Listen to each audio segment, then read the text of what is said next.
예, 목요일 묵상의 시간입니다. 성경 역사에 나오는 믿음의 선배들이 말하는 성도의 길은 하나다. 성경 역사에 나오는 믿음의 선배들이 말하는 성도의 길은 하나다. 자, 이런 제목으로 계속해서 묵상하겠습니다. 어제 우리는 열왕기상 1장의 내용을 묵상해봤습니다. 다윗의 그 자녀 교육에 대한 부분에 있어서 자녀들이 그 그릇되게 행동하는 것에 대해서 이 올바른 교육과 이 말씀의 바른 가르침을 주는 게 아니라 자녀들의 마음이 상할까봐 그냥 놔둔다는 식의 방법이 오히려 이제 더 큰 문제를 일으키는 것을 보았죠. 다윗 자신이 어쩌면 밧세바 사건이 있었기 때문에 자신이 먼저 큰 죄를 지은 사람으로서 자녀들에게 이런 소리를 할 자격이 있나 이렇게 생각했는지는 모르지만 어쨌든 또는 다윗이 성격적으로 남에게 싫은 소리를 못하는 사람인지 모르지만 아무튼 정확한 이유는 알 수 없지만 우리 자신이 얼마나 부족하고 또 얼마나 연약하든지 간에 우리에게는 하나님께서 전달하라고 하신 게 있고 교육하라, 가르쳐라 하신 것들이 있고 그래서 우리는 하나님의 그런 사명을 맡은 파수꾼의 역할을 해야 되는데 근데 만약 그렇지 않는 경우 어떤 이유든 간에 다윗의 경우와 같이 더 복잡하고 혼란스러운 그런 내일이 우리에게 또 도미노처럼 또 쏟아진다라는 거죠. 그래서 가르치고 이 파수꾼의 역할을 한다고 해서 듣고 배운 사람들이 바르고 온전하게 하나님의 뜻대로 갈 거냐 안 갈 거냐 그건 사실 확실치 않아요. 비록 부모가 아무리 바른 교육을 열심히 한다고 해도 자녀들이 그런 교육을 귓등으로 들을 수도 있다라는 거죠. 그러나 분명한 것은 성도는 부모는 그래도 하나님이 우리에게 맡기신 사명을 포기해서는 안 된다는 겁니다. 그러니까 성경에서는 하나님께로부터 사명을 받은 존재들이 자신이 맡은 이 파수꾼의 사명을 바르게 감당하지 않는 것에 대해서 사실 굉장히 심각하게 하나님이 경고하신 것을 볼 수 있어요. 에스겔서 3장 같은 경우 16절부터 7일이 지난 다음에 주께서 나에게 말씀하셨다. 사람아, 내가 너를 이스라엘 족속의 파수꾼으로 세웠다. 그러므로 너는 내가 하는 말을 듣고 나를 대신하여 그들에게 경고하여라. 그러니까 우리에게 똑같은 사명을 주신 거죠. 여기는 경고와 위기 속의 어떤 그런 그래요. 위험함을 알리는 게 되지만 사실 자녀를 교육하는 부모의 입장도 사실 똑같다고 볼 수 있어요. 어쨌든 그렇게 나를 대신하여 그들에게 경고하여라 말하고 18절. 가령 내가 악인에게 말하기를 너는 반드시 죽을 것이다 할 때에 네가 그 악인을 깨우쳐주지 않거나 그 악인에게 말로 타일러서 그가 악한 길을 버리고 떠나 생명을 구원받도록 경고해주지 않으면 그 악인은 자신의 악한 행실 때문에 죽을 것이다. 나는 그 사람이 죽은 책임을 너에게 묻겠다. 그러나 네가 악인을 깨우쳐 주었는데도 그 악인이 그의 악한 행실과 그릇된 길을 버리고 돌아서지 않았다면 그는 자신의 악행 때문에 죽을 것이다. 그러나 너는 너의 목숨을 보존할 것이다. 또 만약 의인이 지금까지 걸어온 올바른 길에서 떠나서 악한 일을 할 때에는 내가 그 앞에 올무를 놓아 그 의인 역시 죽게 할 것이다. 네가 그를 깨우쳐주지 않으면 그는 자기가 지은 그 죄 때문에 죽을 것이다. 그리고 그가 이미 행한 의로운 행실은 하나도 기억되지 않을 것이다. 그러나 그 사람이 죽은 책임은 내가 너에게 묻겠다. 그러나 의인이 범죄하지 않도록 네가 깨우쳐 주어서 그 의인이 범죄하지 않았으면 그는 경고를 달게 받았기 때문에 반드시 살게 되고 너도 너의 목숨을 보존할 것이다. 굉장히 참 심각하고 위험한 말일 수 있습니다.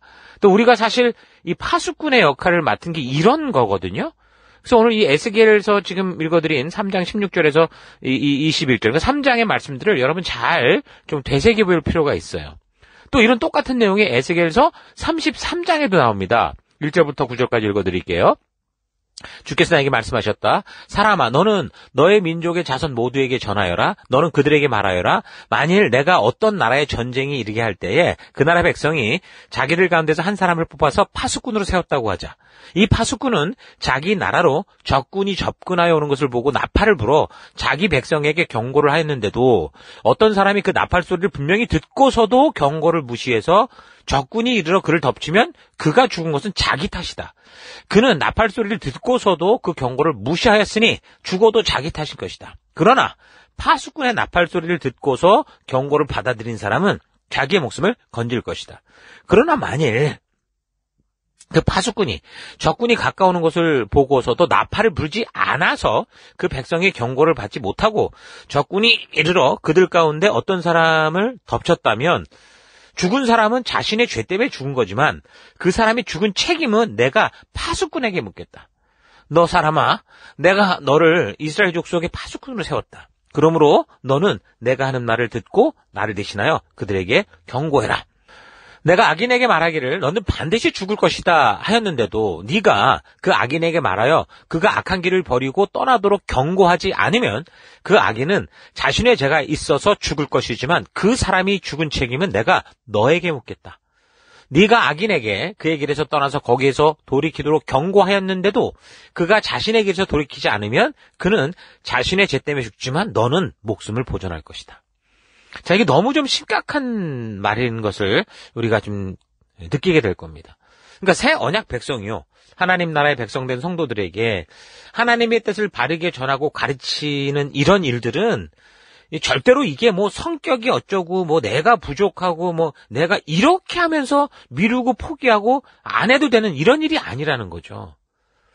지금 이 말씀대로라고 한다면 우리는 주께 부름받은 이 땅에 전할 사명이 있는 파수꾼들인데 우리가 뭐 내가 어쩌고 너가 어쩌고 상황이 이렇고 이렇게 해서 이거를 전하지 않고 가만히 있을 문제가 아니라는 거예요. 그러니까 부모가 자녀를 성경으로 같이 가르치는 일도 마찬가지고요. 교회가 성도들에게 다른 게 아니라 성경과 역사를 가르치는 이런 일들도 그렇고요. 그러니까 영적인 셀로 모여서 함께 하나님의 가정을 이루어가는 이런 일들도 여러분 하나님이 자녀라면 누구라도 반드시 해야 되는 일이라는 거죠. 성도로서 하나님의 뜻대로 살아가는 정체성이요. 우리가 이 땅에 존재하는 사명이라는 것을 여러분 절대로 잊지 말기 바랍니다. 여러분의 부모님들 중에 너무 부끄러워서 여러분을 교육하지 못하고 아무 말도 안 한 그런 부모님들이 있습니까? 아니에요. 부모님들의 성격은 정말 천차만별이고 너무 다양하지만 그분들 한 분 한 분이 전부 어떻게 했어요? 여러분들을 바른 그 길로 가기 위해 교육했을 것이고 가르쳤을 거라는 거죠. 이게 우리에게 주신 하나님의 사명이기 때문에 그렇습니다. 그러니까 아버지 다윗의 바른 교육이 없이 그렇게 이제 자랐던 다윗의 자녀들 같은 경우 결국 그래서 이제 아도니아 같은 경우도 오늘 우리가 살피게 되는 2장에 나오지만 죽게 되거든요.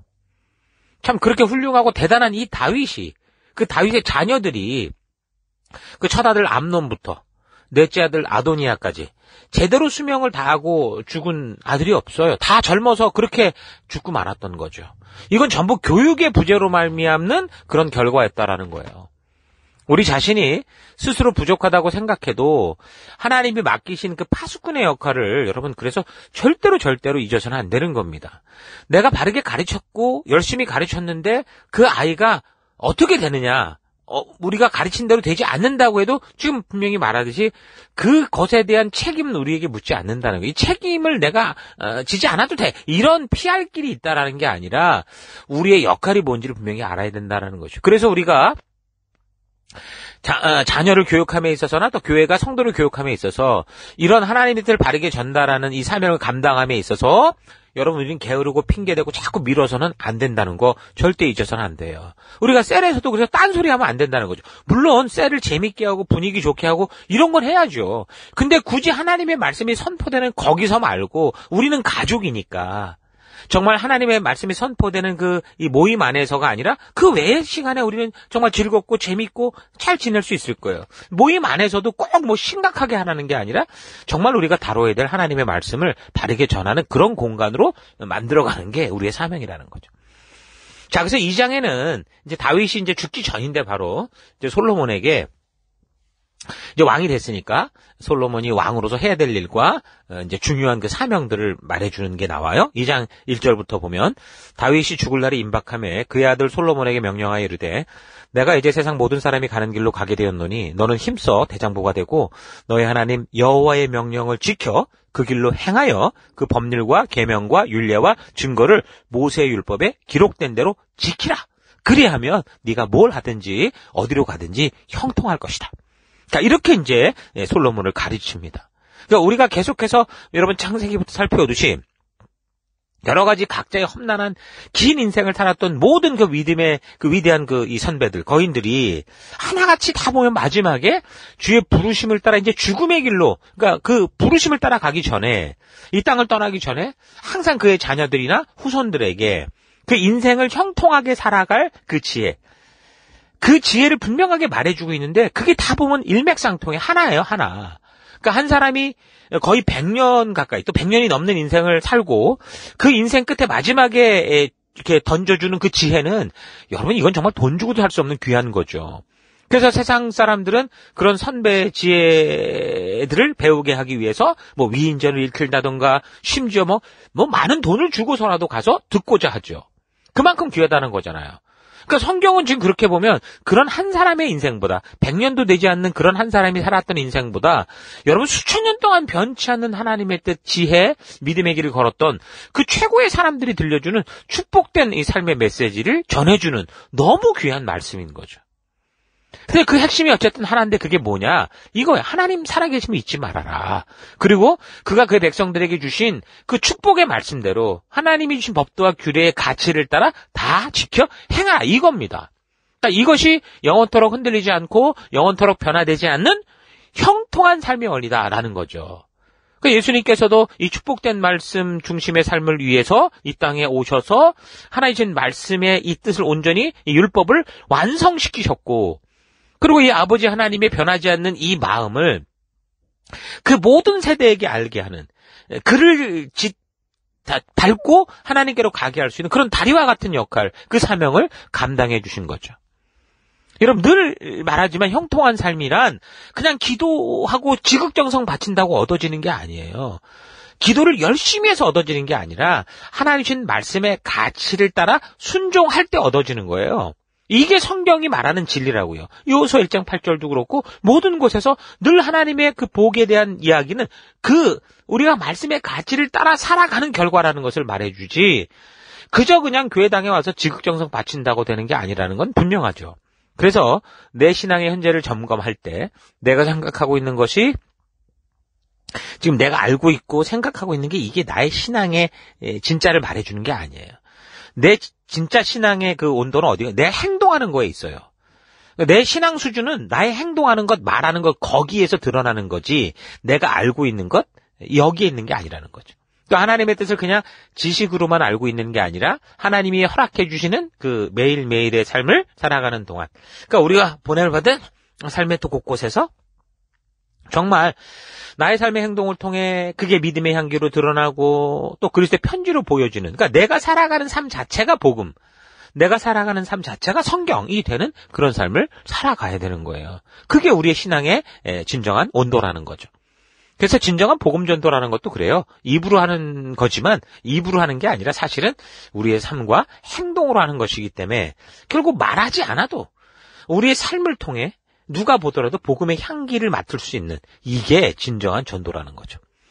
그러니까 다윗은 그래서 죽어가면서 결국 이제 아들 솔로몬에게 바로 이렇게 너무도 중요한 하나님의 백성된 자로서의 핵심, 왕으로서의 귀중한 사명, 네가 누군가를 가르치기 전에 너는 이런 사람이 돼야 된다라고, 이게 굉장히 중요한, 성경에서 늘 그 믿음의 선배들이 말했던 그 인생을 살고 그 끝에 결국 깨닫게 된 그 귀한 진리를 알려주고, 자, 그렇게 이제 40년의 통치 끝에 이제 다윗은 죽게 됩니다.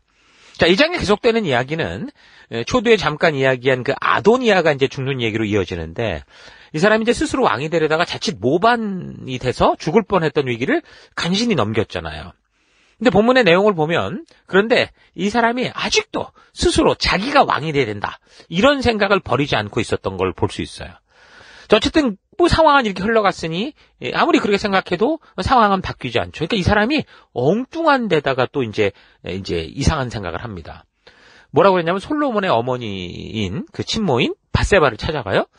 그러면서 자기가 원래 왕이 될 그런 군번 아니냐, 뭐 이렇게 강조하면서, 근데 이제 이렇게 됐으니 이게 하나님의 뜻이니 어쩔 수 없이 받아들이겠다, 뭐 이런 식으로 밑장을 쫙 간 다음에 결국 이 사람이 원했던 건 뭐냐면 여자였어요.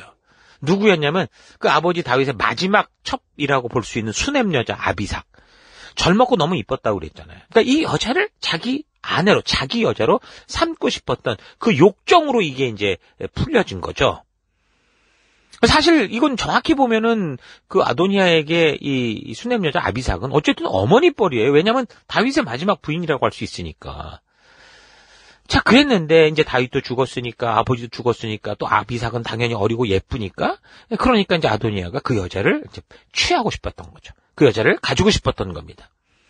그러니까 이런 행동은 일반적인 세속의 세계, 그러니까 여자를 그냥 소모품으로 생각하는 그런 세상에서는 뭐 충분히 가능한 이야기였을 수 있어요. 심지어 뭐 살아 있어도 내가 힘만 있으면 뺏는 게 그게 이제 이 세상의 삶 아닙니까? 그런데요, 세상의 모든 나라와 그런 정권과 권세를 가진 사람들이 그렇게 한다고 해도 그것이 자연스러운 그 시대의 유행이고 뭐 아무런 죄가 되지도 않는다라고 해도 우리의 기준은 어디에 있는 거예요? 하나님의 말씀이 있잖아요. 그렇다면 성경은 분명히 아버지의 아내였던 사람을 자녀된 사람이 범하지 못하도록 분명하게 규정하고 있는 이 말씀의 가치를 따라 행동해야 되는 거예요.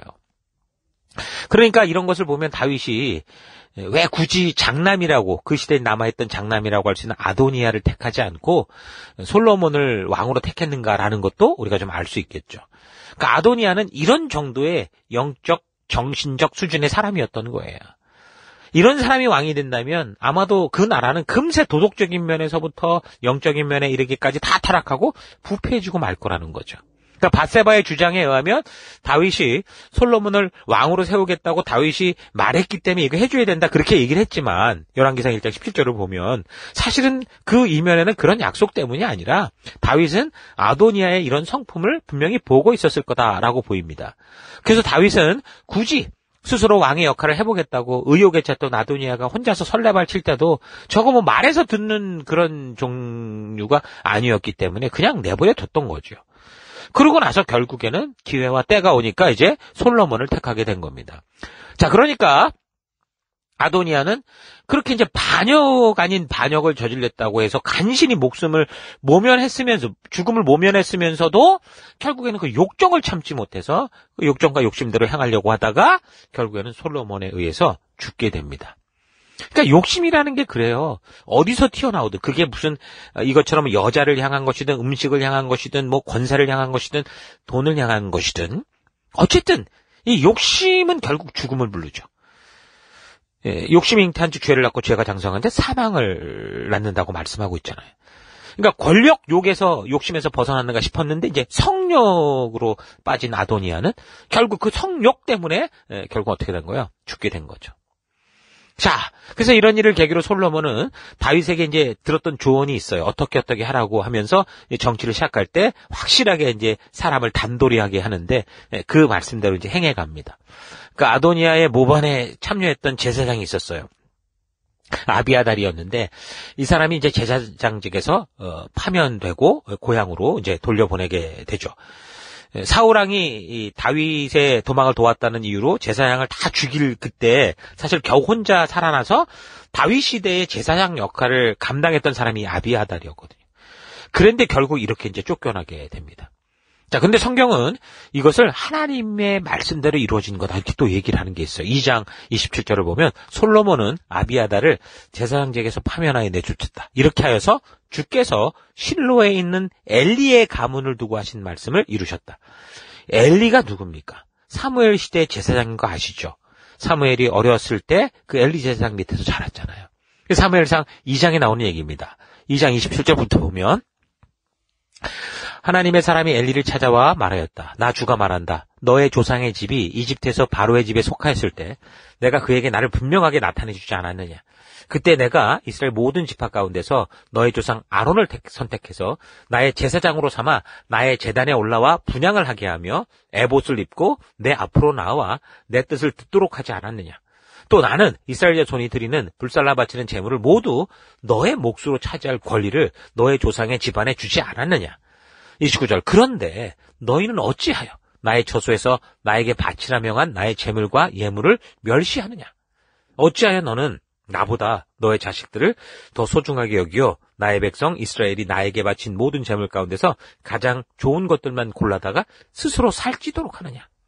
그러므로 나 주 이스라엘의 하나님이 말한다. 지난날 나는 너의 집과 너의 조상의 집이 제사장 가문을 이루어 언제까지나 나를 섬길 것이라고 분명하게 약속했지만 이제는 더 이상 그렇게 하지 않겠다. 이제는 내가 나를 존중하는 사람들만 존중하고 나를 경멸하는 자들은 수치를 당하게 할 것이다. 나 주의 말이다. 자, 이런 식으로 해서 결국에는 이 아론으로부터 흘러나왔던 이 흐름의 혈통에 대한 것들, 이 엘리의 불순종으로 인해서 결국 그걸 못하게 할 거라고 분명히 말을 했었거든요. 그래서 보면 이제 33절 같은데 보면 그러나 나는 너의 자손 가운데서 하나만 끊어버리지 않고 살려둘 터인데 그가 제사장이 되어 나를 섬길 것이다. 그러나 그는 맹인이 되고 희망을 다 잃고 그의 자손은 모두 젊은 나이에 변사당할 것이다. 너의 두 아들 홈니와 비누아스도 한날에 죽을 것이고 이것은 내가 말한 모든 것이 반드시 이루어진다는 표징이 될 거다. 나는 나의 마음과 나의 생각을 따라서 행동하는 충실한 제사장을 세우겠다. 내가 그에게 자손을 주고 그들이 언제나 내가 기름 부어 세운 왕에서 제사장 일을 보게 하겠다. 그때 너의 집에서 살아남은 자들은 돈 몇 푼과 빵 한 덩이를 얻어먹으려고 그에게 엎드려서 제사장 자리나 하나 맡겨주셔서 밥이나 굶지 않고 살게 해주십시오 하고 간청할 것이다. 이렇게 말합니다. 자, 그러니까 이 아비아달은 그 엘리 제사장의 혈통이었는데 결국 이렇게 엘리 제사장에게 하나님이 그 불순종으로 인해 말씀하셨던 그 말씀대로 일이 이루어지고 만 거죠.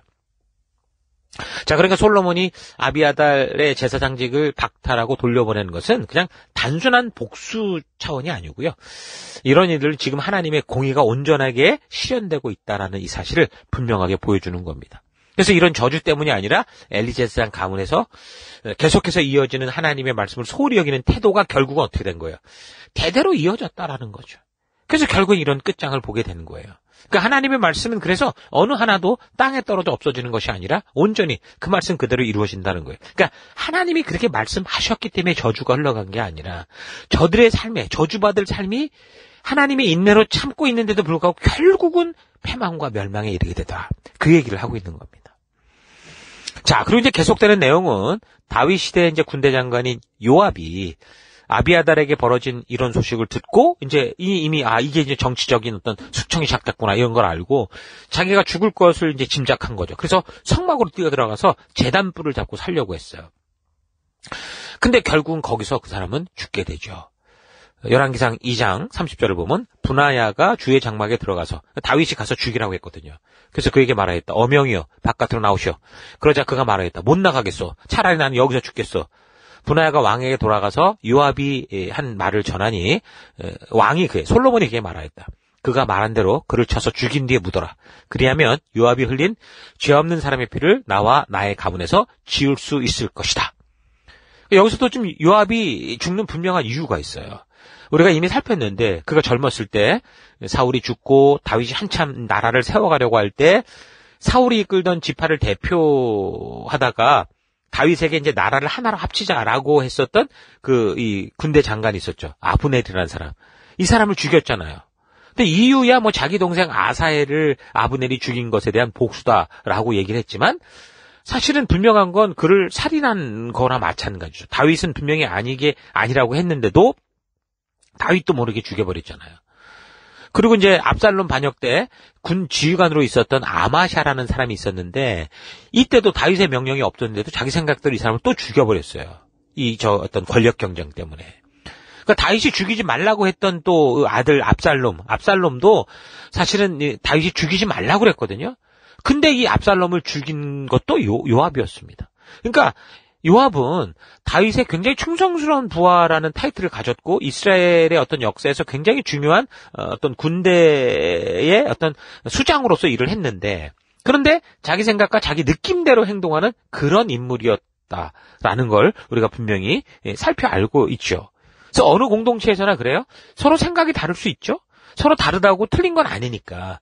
근데 그렇다면 함께하는 공동체에서 질서가 없어질 수 있으니 그 질서를 따라 이제 행해야 되는 거예요. 그러니까 요압의 경우는 다윗의 의도, 그러니까 자기가 섬기는 주군의 생각이 이렇다고 한다면 이 공동체의 질서를 따라 자기가 섬겨야 되는 다윗의 생각이 이렇다고 하면 그 생각을 따라가야 되는 거죠. 아무리 내 생각이 그렇지 않다고 생각을 해도. 근데 그런 질서를 무시하고 자기 생각도 행해버리는 그런 사람이었다라는 거예요. 이런 사실을 통해 사실 또 우리도 좀 잘 되돌아봐야 되는데 우리 현실을 적용해 보면 교회 안에서도 그런 일이 있죠. 뭔가 충성스럽게 일을 하는 것 같은데 그런데 결국에는 보면 자기의 어떤 그 능력, 자기의 어떤 실력, 자기의 명성, 자기의 인기를 위해 일하는 그러려는 사람들이 있다라는 거예요. 이거 조심해야 되거든요. 그러니까 자신이 어떤 일을 이루고자 하는 방법이 틀렸다는 게 아니라 그것을 이제 실천함에 있어서 이 사람의 생각이 이렇고 저 사람의 생각이 이렇다고 할 때 누구 하나 틀리지 않아. 그렇다면 어떻게 질서를 따라갈 것인가? 그 한 공동체 속에 주어진 질서, 어떤 그런 명령 체계를 통해 그걸 사실 행해야 되는 거예요. 그게 상식 아닙니까?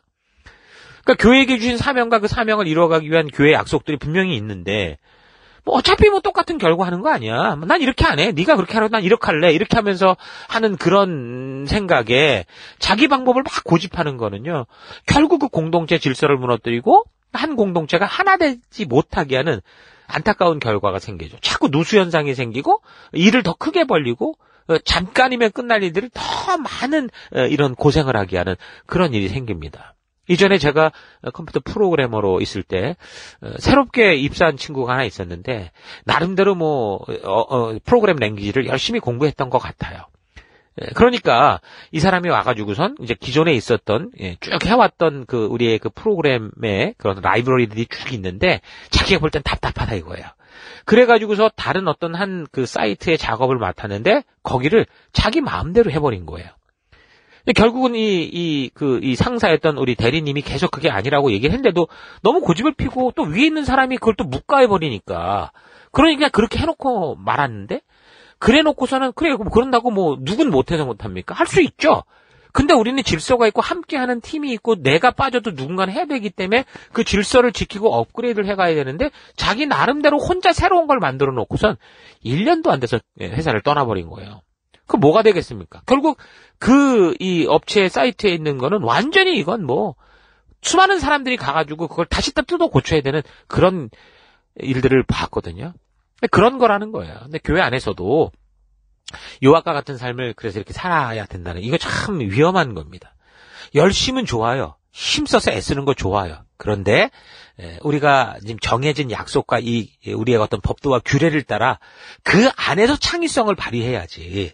자기가 볼 때 이게 아니라고 생각한다고 그냥 다 무시해버리고 그냥 자기 마음대로 한다. 이거는 정말 좋지 않은 거다. 잊지 말고 요압의 이런 상황을 통해서 결국에는 이게 하나님 나라를 온전히 세우는 게 아니구나라는 거 깨닫고 질서를 지켜갈 수 있는 그런 우리가 될 수 있기를 바랍니다. 또 이런 얘기 듣고 자칫 생각도 안 해버리고 그냥 네 마음대로 해. 이렇게 가는 거 이것도 옳지 않아요. 그래서 우리가 이런 걸 듣는다면 그래 우리가 지금 주어진 이 환경 안에서 이 제약 안에서 사실은 우리가 볼 때 자유로워야 새로운 게 나올 것 같지만 대부분 보면 제약 속에서 뭔가가 나올 때 새로운 아이디어가 나오는 거라는 거 잊지 마시고 우리가 그렇게 주신 이 거룩한 사명을 함께 이루어갔으면 좋겠어요. 자, 그리고 계속되는 내용은 다윗이 이제 압살롬의 반역으로 도망칠 때 다윗을 굉장히 조롱했던 사람이 있었습니다. 시므이라는 사람이 있었었는데 이 사람에 대한 것도 이제 마지막으로 잘 처리를 하죠. 결국 시므이도 자신의 욕심대로 행동하다가 잘 살 수 있었어요, 사실은. 그랬는데도 그 약속을 어기면서 결국에는 자기가 스스로 죽음의 길로 가게 되는 그런 내용입니다.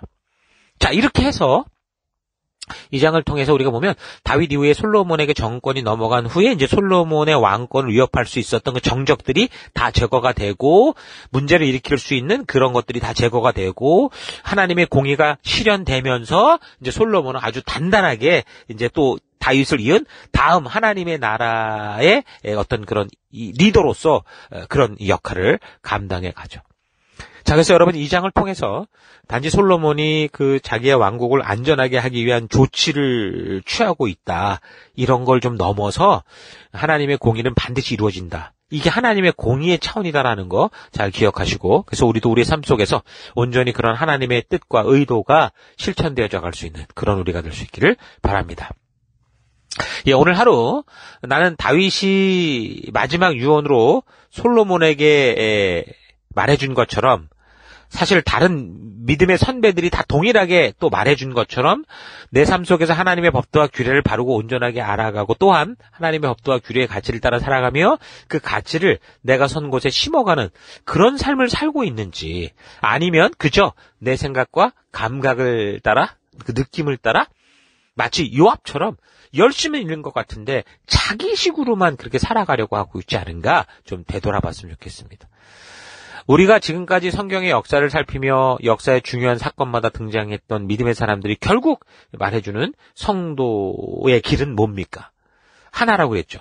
하나님의 살아계실 믿는 것, 그리고 그 하나님과 맺은 신에서 언약을 기억하며 하나님이 그곳에서 직접 주셨던 그 법도와 규례를 통해 말해주는 그 가치를 따라 하나님의 의도를 따라 그 말씀의 길을 걷는 거라고 그랬습니다. 그래서 그 길을 따라 사는 것은 불신으로 인해 괜히 어렵다, 힘들다 하면서 복잡하게 생각하지만 않으면요. 그러니까 부정적인 생각만 버리면 아주 단순하고 쉬워요. 그러니까 순종이 어떻게 보면 굉장히 어려운데 어떻게 보면 쉽다고 그랬잖아요. 그러니까 내가 올인하면 쉬운 거예요. 근데 하기 싫으니까 어려운 거죠. 그래서 하나님은 우리가 도저히 감당할 수 없는 그런 어떤 종교의 짐을 준 게 아니라 사람들이 이 땅에서 행복하게 하나님의 뜻 안에서 축복을 누리며 살 수 있는 창조주 이 시기에 줄 수 있는 가이드를 주신 거다라는 거 잘 기억해야 됩니다. 그런데 자기 욕심대로 살고자 하는 욕망이 채워지기 시작하면 어때요? 자기가 하고자 하는 것 외에는 그냥 다 어렵다는 거야. 힘들다, 모르겠다. 완전히 핑계대면서 결국 자기가 뜻하는 대로 살고자 하는 게 그게 인간이기 때문에 그냥 이 시대가 이렇게도 복잡하고 어려운 세계가 됐고 말 그대로 세속 그냥 난장판이 된 게 이것 때문에 그렇다라는 거죠. 교회 안에서도 그래요. 아니 교회가 뭐 특별히 엄청난 일을 하고자 하는 것도 아니고 주신 사명이 분명하니까 이런 일을 이렇게 하자라고 한 것밖에 없는데 이래서 싫고 저래서 싫고 이래서 마음이 상하고 저래서 마음이 상하고 이렇게 되면 아무것도 할 게 없어요. 그런 태도로는 할 게 없다고요. 이런 사실을 우리가 잘 되돌아보고 나는 과연 어떤 태도로 지금 이 모든 주신 사명의 길을 감당하고 있는가 좀 깊이 생각해 보기를 바라요. 욕심이 잉태한 지 죄를 낳고 죄가 장성한 지 사망을 낳는다고 했던 이 야고보 기자의 말을 잊지 마시고 우리가 보내받은 각자의 삶의 터에서 나를 창조한 하나님께서 주신 그 가이드, 그 사명을 따라서 하나님과 언약된 백성으로서의 그 정체성을 잊지 않고 온전한 빛과 소금된 주의 백성된 그 길을 걸어가는 여러분과 제가 되기를 축원합니다. 자, 오늘 하루도 힘내십시오. 잠시 기도하겠습니다. 하나님께서는 모두가 살만한 세상, 모두가 축복을 누리며 사는 세상을 만드셨는데 결국 성경과 역사를 통해 볼 때 인간의 욕심이 모든 것을 망치는 것을 확인하면서도 내가 하고 싶은 욕심을 따라 고집스럽게 살아왔던 것을 회개합니다. 주의 말씀이 내 삶의 유일한 길이 되기 원합니다. 주님께서 직접 주신 그 법도와 규례가 내 삶의 기준이 되기 원합니다. 하나님의 공의는 하나님께서 말씀하신 대로 반드시 이루어진다라는 거 잊지 않고 오늘을 살아가며 자꾸 하나님의 법도와 규례가 아닌 쉬운 길, 편한 길, 남들이 가는 그런 길에 눈길 주지 않고 오직 우리 주의 말씀이 인도하는 길을 따라 사는 내가 되길 원합니다. 하나님 성경의 역사 속에 나오는 소중한 우리의 모델이 되는 그런 믿음의 선배들이 한 그 축복된 길은 오직 하나라는 것. 하나님을 믿고 그 말씀의 가치를 따라 묵묵히 걷는 것. 그 거룩한 하나님의 부르심이 있지 않고 하나님이 하루도 묵묵히 믿음의 길을 걷는 우리가 되길 원합니다. 내가 되길 원합니다. 함께 하시고 인도하시는 주의 은혜 감사드리고 찬양하며 예수님 이름으로 기도했습니다. 아멘.